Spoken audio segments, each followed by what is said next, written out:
Some answers. Sometimes your favorite shiny toys can end up in the homes of people who screen your baggage, the TSA officers at the security gate. With the help of simple tracking technology and some tempting bait, ABC's Brian Ross brings us this Nightline Investigates. This is the TSA security screening checkpoint at Terminal B of the airport in Orlando, Florida, a place where this $600 iPad belonging to ABC News was left behind on purpose and then disappeared. ABC News tape shows it was last seen at the airport in the hands of this TSA officer, Andy Ramirez. And then, several hours later, we were able to track our iPad using its Find Me app as it moved away from the airport, step by step, until it stopped at an address 30 miles away in Claremont, Florida, the home of the same TSA officer last seen with our iPad. 2 weeks later, we showed up to get it back from TSA officer Ramirez. Brian Ross from ABC News. I know you can give me a hand here. We're looking for a missing iPad. Missing iPad? Yeah.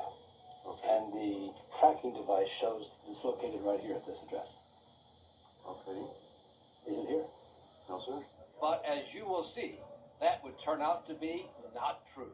It's horrible that you would have individuals engaged in this activity, wearing a federal badge, conducting a security check. This is the tip of the iceberg. We found case after case of TSA theft in our ABC News investigation, including this TSA officer in Memphis, seen at an empty ticket counter trying to stash a laptop left behind at a security checkpoint, and then draping a jacket over it and walking away.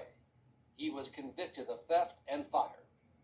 According to new figures provided to ABC News by the TSA, some 381 TSA officers have been fired for theft, 11 this year alone.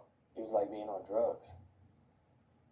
It was like an addiction that I couldn't shake. Addicted to stealing? Yeah, I was like, what am I doing? But the next day, I was right back at it. To date, no TSA officer has been caught stealing more than Pythias Brown. He manned a luggage screening machine at the Newark airport and estimates he stole some $800,000 worth of items from passenger luggage in a 4-year crime spree.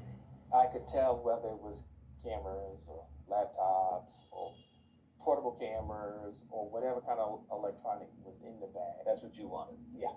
And then once you saw that, I would log the bag. which gave you the justification to open it? Yes. Just out of prison where he served 3 years, Brown told ABC News theft was easy, part of a culture of indifference at TSA, whose officers are among the lowest paid employees of the federal government. You knew what you were doing was wrong. Yes. It was theft, Yes. but you did it Yes. anyway. Yes. Why did you do it? Just playing in with the rest of them of I don't care and they ain't treating us right and they're not paying us right. Brown showed us the exit he used at the airport, where he says no one is checked for stolen goods. It was so easy. One day I walked right out of the checkpoint with a Nintendo Wii in my hand. Nobody said anything. Nobody said a word. Anybody ever say, watch yourself? Yeah. One gentleman that used to work in the office one day came to me and said, they were talking about you in the office. Be careful. I said, okay. You got a tip off. Yeah. For passengers who are victims of TSA theft, many find they are on their own when something goes missing. I wasn't happy. And the cold shoulder from the airline was even more devastating. Dallas businessman Dirk Wenzloff had to track down his iPad himself after it disappeared from his checked luggage. I was kind of astonished it wasn't but a few miles away from the airport. Using the Find Me app, Wenzloff tracked his missing iPad to the home of this man, TSA officer Clayton Dover, who authorities say was found with at least 5 other stolen iPads when he was arrested. The fact that he used his position to violate that trust makes it so much worse. In our own investigation, involving 10 major airports, all with a history of TSA theft, we checked bags with iPads and cash, and purposely left behind iPads at TSA checkpoints. All the luggage made it past TSA safely. We got the $500 and the iPad.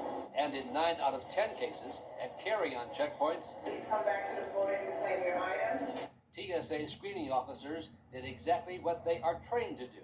This is Anthony Coleman from TSA Los Angeles LaGuardia Airport, Department of Homeland Security. I believe you left your iPad with us when you flew out today from Delta. But it was a different story in Orlando, where our iPad was last seen in the hands of TSA officer Andy Ramirez. We waited 2 weeks before we showed up at Ramirez's house. The tracking device shows it's located right here at this address. Okay. Is it here? No, sir. And again, Ramirez denied knowing anything about the missing iPad. Did you take it? No, sir. You did not take it. No, sir. But shortly after we set off an audible alarm on the missing iPad, Ramirez produced it. Sir, You found it. There it is. okay, turn the camera off. With his TSA uniform now off, Ramirez said it was his wife who had taken the iPad, not him. Come on in, sir. No, I don't want to come inside. I want you to explain how this iPad left at a TSA screening station ended up in your house. My wife's, I'm so embarrassed. Your wife? My wife says she got the iPad and brought it home. You know, that can't be true because the last time we saw it was in your hands. Ramirez was fired by the TSA late yesterday. It says it has a zero-tolerance policy for stealing from passengers. The TSA director refused to be interviewed for our report, but in a statement, the agency said the vast majority of its employees are honest, hard-working individuals. But of course, it only takes a few, or in the case of the TSA, a few hundred, to give everyone a black eye.